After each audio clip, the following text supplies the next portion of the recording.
Assalamualaikum warahmatullahi wabarakatuh. Selamat siang anak-anak. Pada kesempatan ini kita bertemu yang kedua kalinya setelah perkenalan tadi pagi.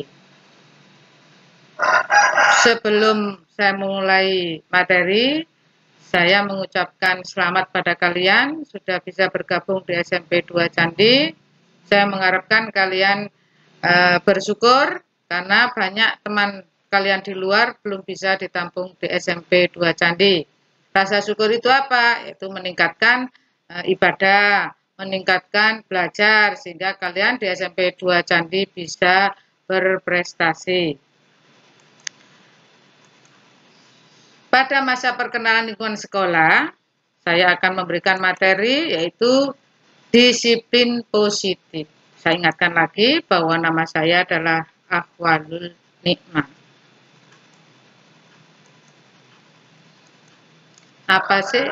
Apa itu disiplin positif?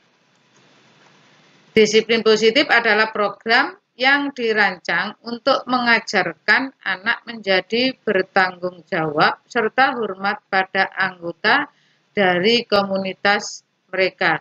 Tujuannya apa? Membentuk karakter baik, dapat lebih menghargai apa yang sudah dimilikinya, dan lebih bertanggung jawab terhadap kewajibannya sebagai seorang siswa. Prinsip disiplin positif pada dasarnya, prinsip disiplin positif ini mengedepankan nilai-nilai anti kekerasan, damai, nilai-nilai positif, dan juga mengedepankan hak-hak dan kepentingan terbaik anak. 1. Memberi dukungan bagi terciptanya perilaku yang tidak menyimpang. Yang kedua, mendorong siswa melakukan yang baik dan benar. Ketiga, membantu siswa memahami dan menyesuaikan diri dengan tuntutan lingkungannya dan menjauhi melakukan hal-hal yang dilarang oleh sekolah. Keempat, siswa belajar hidup dengan kebiasaan yang baik dan bermanfaat baginya serta lingkungannya. Kelima, menghormati motivasi dan sudut pandang kehidupan siswa. Memberikan hukuman yang tidak merugikan siswa. 7. Mengembangkan prososial dan disiplin. Contoh perbedaan peraturan dengan bahasa positif dengan peraturan dengan bahasa negatif. Masuk sekolah tepat waktu. Ini yang peraturan dengan bahasa yang positif. Angkatlah tangan bila ingin berbicara. Yang ketiga, ramah atau bersahabat terhadap anak lain, beribadah tepat waktu, bila keluar kelas minta izin, melaksanakan tugas piket, membuang sampah pada tempatnya. Ini yang peraturan dengan bahasa yang negatif, sebenarnya artinya sama, yaitu jangan terlambat, jangan berteriak. Yang ketiga, jangan mengganggu anak lain, jangan telat melaksanakan ibadah, jangan keluar kelas tanpa izin, jangan tinggalkan tugas piket, jangan membuang sampah sembarangan. Ini artinya sama, tapi penyampaiannya yang dengan bahasanya yang berbeda. Tolong diperhatikan, nanti ada tugas yang harus kamu kerjakan. Memberi aspirasi atau pujian, tepukan, dan lain-lain. Yang pertama, siswa telah menyiapkan materi sesuai dengan waktunya. Bisa kalian dipuji dengan beri jempol dan lain-lainnya. Yang kedua, siswa masuk kelas tepat waktu. Yang ketiga, siswa menyelesaikan tugas sesuai dengan waktu ditentukan. Keempat, siswa bergiliran dengan tertib. Kelima, siswa mengajak teman bergabung bersama. Keenam, siswa bermain dengan adil, menerima kekalahan dengan lapang dada. Yang ketujuh, siswa dapat menghibur temannya saat sedih. Siswa membantu teman yang kesusahan. Siswa menolong menjelaskan materi kepada teman. Siswa melaksanakan atau mematuhi peraturan yang telah dibuat dalam kelas. Berikutnya adalah contoh sikap disiplin positif yang telah dilakukan di sekolah. Pertama, datang tepat waktu ke sekolah. Biasanya beberapa siswa terkadang datang terlambat ke sekolah. Dan hal tersebut bukan merupakan sikap yang disiplin. Yang kedua, tidak melanggar tata tertib sekolah. Di sekolah terdapat aturan atau tata tertib yang harus dipatuhi siswa.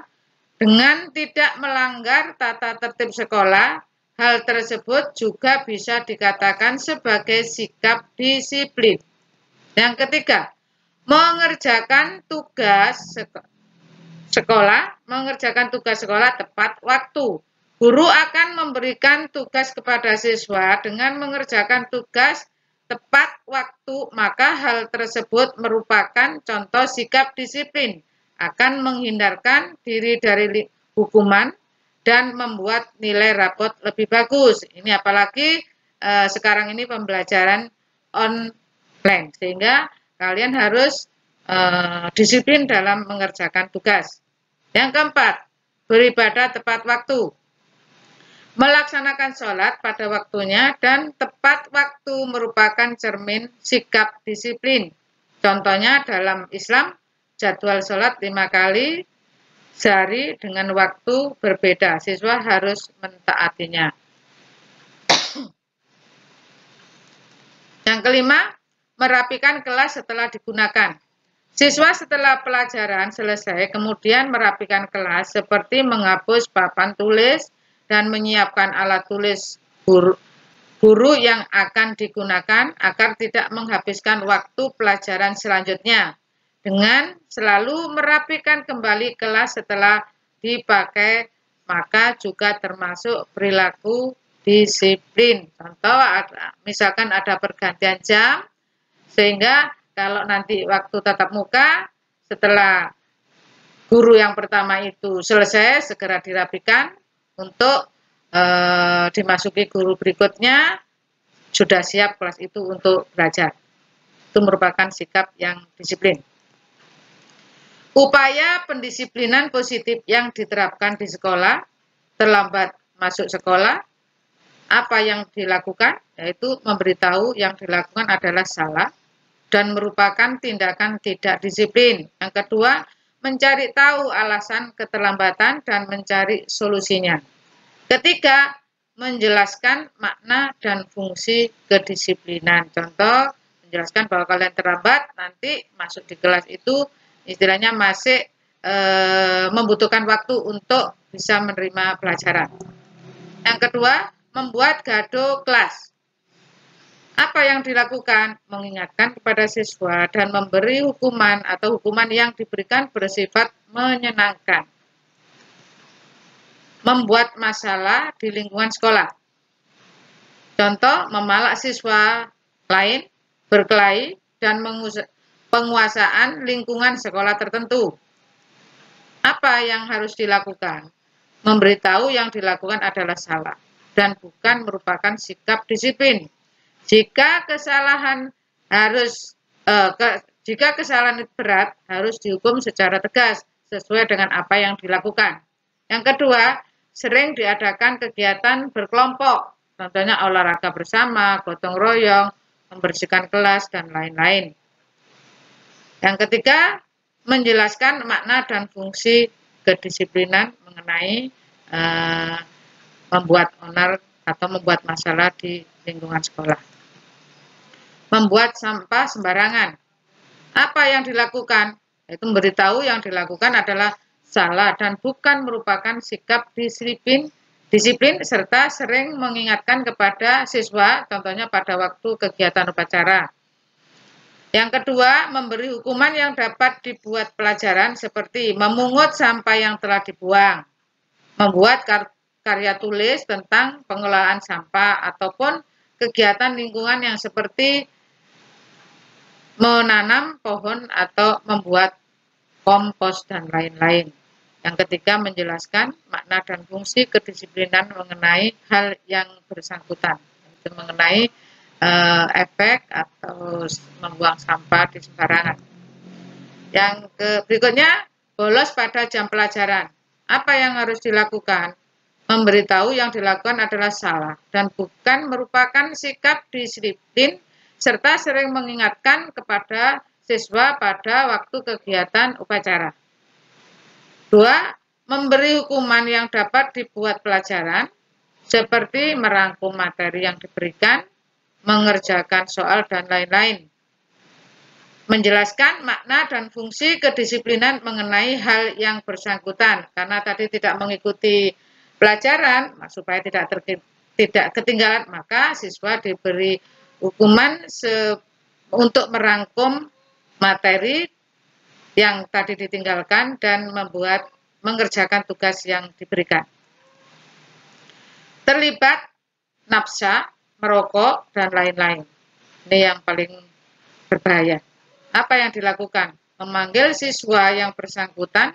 Jika kesalahannya berat, juga melibatkan orang tua siswa dan berkoordinasi dengan BNN serta kepolisian.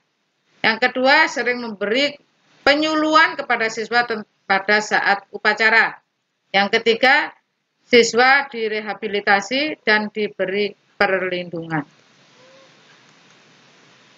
Ada tugas, setelah kalian tadi menerima materi saya, ada tugas yang harus kamu kerjakan, nanti dikumpulkan sesuai dengan aturan yang sudah diberitahu di panitia MPLS. Yang pertama, buat 3 contoh sikap disiplin positif yang dilakukan di rumah. Yang kedua, buat 3 upaya pendisiplinan positif yang diterapkan di rumah. Terima kasih atas perhatiannya, mudah-mudahan bermanfaat. Mudah-mudahan bermanfaat bagi kalian. Wassalamualaikum warahmatullahi wabarakatuh.